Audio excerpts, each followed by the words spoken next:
Whew. Welcome to PicsByDan. This is My Backyard History, episode 13. We've got a fun story today, and it's all going to take place in 4 days, but a lot's going to happen. Thanks for coming as we continue the series of the Ancient One. This episode's about the dangers of doing research with a fixed conclusion. Maybe it would be dangers of doing research with a bend, one way or the other, on your conclusion. Also want to add in that my little sermon there about having, preconceived notions and stuff, I myself was guilty of it. So the Ancient One has taught me a lesson too. Our main character today, the main guy we're going to talk about, because he's worthy of talking about, besides the Ancient One, is the first guy who laid eyes on the Ancient One, and the first guy who understood who the Ancient One was. His name is James Chatters. James Chatters, he's an archaeologist. He worked for 2 counties. He was put in that position by the county coroner, which is an elected position.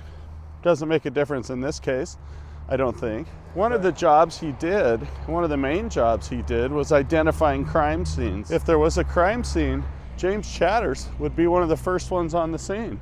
Investigate the age of it, the intent of it, and to rule out ancient things, which is what he specialized in. I didn't have any issue with him as an archaeologist, and I don't have an issue with him now, except for a few of the things he did maybe were a little bit over the line. But I don't think they were intended as I thought they were initially intended. What I mean is, I guess I have a better understanding of his plight, and that's what I'm going to try and share with you. He's a short player in this, initially. There they are on the spot. Sheriff's boat shows up. They've got a couple divers. They start diving, and guess what? They're finding bones. These bones are scattered out a little bit. They got washed out. They were able to recover something like 90% of the Ancient One's bones. They also recovered a lot of belongings. They found remains of a settlement, some sort of farm, some type of settlement there along the river. Artifacts that would resemble there being a small white settlement family of some sort who lived there. That's the initial impression that James Chatters got when he was on the scene looking at the bones. His impression was that it probably was the remains of a white settler who was buried here. Pretty reasonable assumption, I'd say.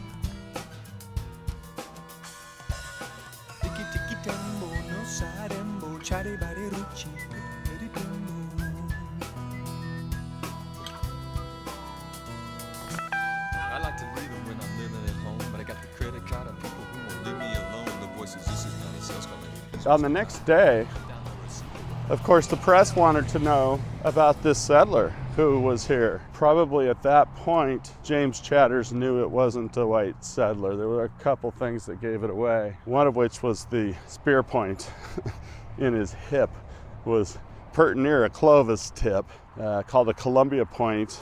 5,000 to 9,000 years ago, that was the prominent spear type that the peoples of this area used. So the spear type was common, but pretty darn old. And with that knowledge, James Chatters spoke with the papers and did some TV interviews about how, this was a white settler and that's all they knew right now. And he's looking into it. So the man's on the job. He's gonna figure it out. Oceans and worlds apart now. It seems so obscene. Just what I've seen and heard is exactly where I've been. Is that right? With anybody else? They want to be me.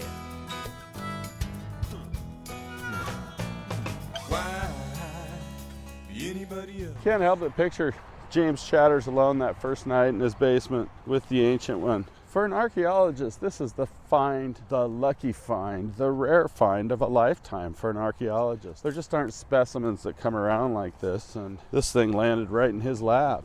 I'm sure he was a happy scientist. He continued on with his story, and I think part of that's to chase off the native tribes. Wanapum are right around there. So that was my initial impression of James Chatters. It wasn't very good. But I've dug deeper, and I've looked harder. 'Cause my house was haunted house is full of sin. There's a family of skeletons in my bedroom moving in. Tell me why would you want to be me? Yeah, yeah, why? Tell me why would you want to be me? Yeah, why? Yeah, why? Tell me why. This is the Yakima River that we're gonna go walk by. Try not to fall in my ass. There's a couple things I think are important in any time you're looking at something like this. The money trail. Who's apt to gain? Who will be rewarded and who will be left out? You've got some altering opinions of what is important. From the Native Americans, you've got altering agendas. You've got the Native Americans who are trying to recapture their history, their heritage. All of this does nothing but confirm the ancient stories and songs that they've carried on for many years. The archeologists, this could perhaps be the link that gets them to habitation of North America. They're forever searching for what way North America got populated. Anyway, so they're still trying to crack the code on that. Scientists also write books. They get grants, teach. They profit. It's not knocking anybody. The natives, they profit by, gaining back their connection with their history that already has a fixed start story. Their evolution story is that they were always here. That's a story they've taught for thousands of years. We've always been here. And there's crazy origin stories out there that we seem to accept okay. In some ways, you've got a freedom of religion issue. And as we look at James Chatters, I don't think he was trying to get rich from this necessarily. I think that would be a nice outcome for finding such a rare thing, but I don't think that his goal was science. His goal was purely studying the ancient one. All of us, down in the sorrow, the oceans we weave. And all of us live for tomorrows that we'll never see. Sometimes I wake up sideways, I can't find the floor. Sometimes the heart's in the kitchen, but my feet are already out the damn. So there he sits in his basement with the ancient one splayed out on a table, and it's just blowing his mind. It is. And he's also in the back of his mind got the problem of NAGPRA. NAGPRA could come, take those bones, just lickety split, and take them away. And I think that's where the white settler story came in. A lot of people, once they read something, they're hard to accept that it could be something else, even though science does change. But it can be hard for people to accept that science changes. So you've got battling evolution stories, reward systems. You've got two different reward systems that are battling it out. You've got the heritage reward, and then you've got the money reward, and then you've got the science reward. And pretty soon there's going to be other people jumping on board this little show. So the Army Corps of Engineers is in control right now because these bones were found on their property. The Army Corps was in charge of that area because that's where the dam was. They maintained the riverbanks and obviously the dam flow of the dam water running down the dam Columbia. They're an interesting player in this because you can't own human remains. Nobody can. That's illegal now.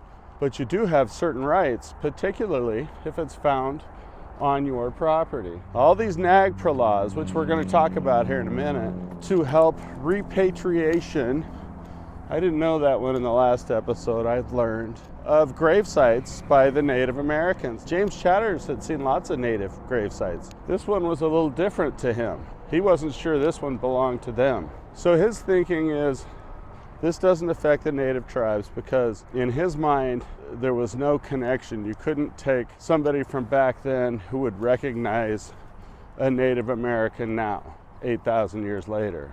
He's using that as the missing link. Doesn't make it so, but it doesn't make it not.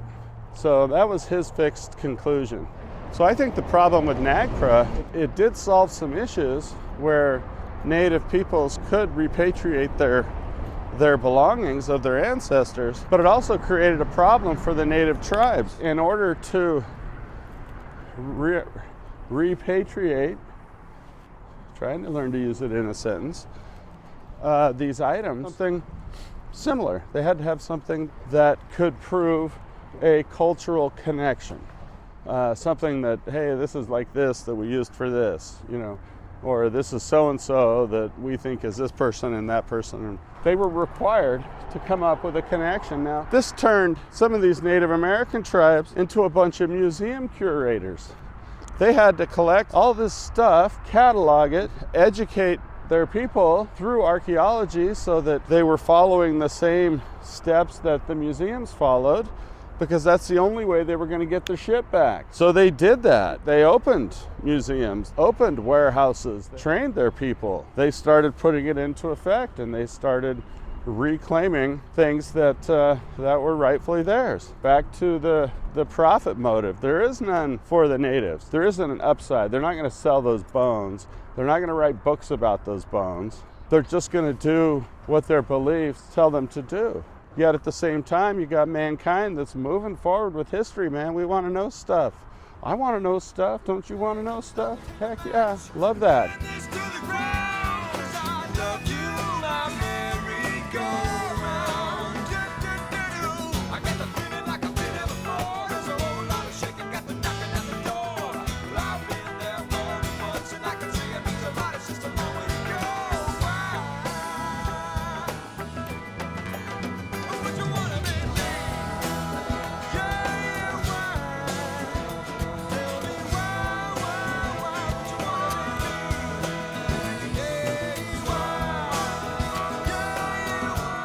It's hard to tell who had the worst preconceived notions, because everybody acted out on their worst behavior at this point. James Chatters became a liar. In a press conference, he was explaining the skeleton. He revealed the age, which, by the way, he broke the law the minute he sent that pinky bone in to get analyzed, which was against the law, according to NAGPRA. But he did it, of this settler, this white settler, he sent in to get it carbon dated. Came back 8,600 years old. He announced that, and everybody was gasping. Nobody knew quite what to think. He explained that the skeleton head, the skull, had a caucasoidal feature to it, which is the white man forehead, whatever. But it definitely is its own skull type. The press took that and ran with it. One of his last questions that he got was, what were white people doing here 8,600 years ago? Which the question was completely out of context, because there's been 4 ancient skulls found in the Northwest, older than the ancient one. Guess what? They all have caucasoidal shaped heads as well. It doesn't prove anything. He knew that this wasn't uncommon. An ancient, almost ice age, to have caucasoidal features. Does that mean the whole country was full of white people? No, I don't think it does. We don't have a history link. There's no link for us. There's no link for white people establishing this area at all. And if there were a link, then it would be worth following up. The shape of a skull is a feature. It's not a link. I think he knew that, and I also think he could have said something about it, but he didn't. And there's a reason for that. That's because he wanted to hang on to those bones at whatever cost. This was the find of his lifetime. Now, as you can probably guess, most archaeologists don't like NAGPRA. For the natives, it was a quick retrieval system for things that the archaeologists really didn't care that much about. But this time, it was something they did care about. And they were about to lose it. James Chatters was about to lose the find of a lifetime. It's going to slip right through his fingers. The place where he spent the last 4 nights, hanging out with his archaeology pals, dreaming, wondering, perplexing. All those good times were gone for James Chatters, because the confederated tribes of the Umatilla have ridden over the sunset. They want their body back.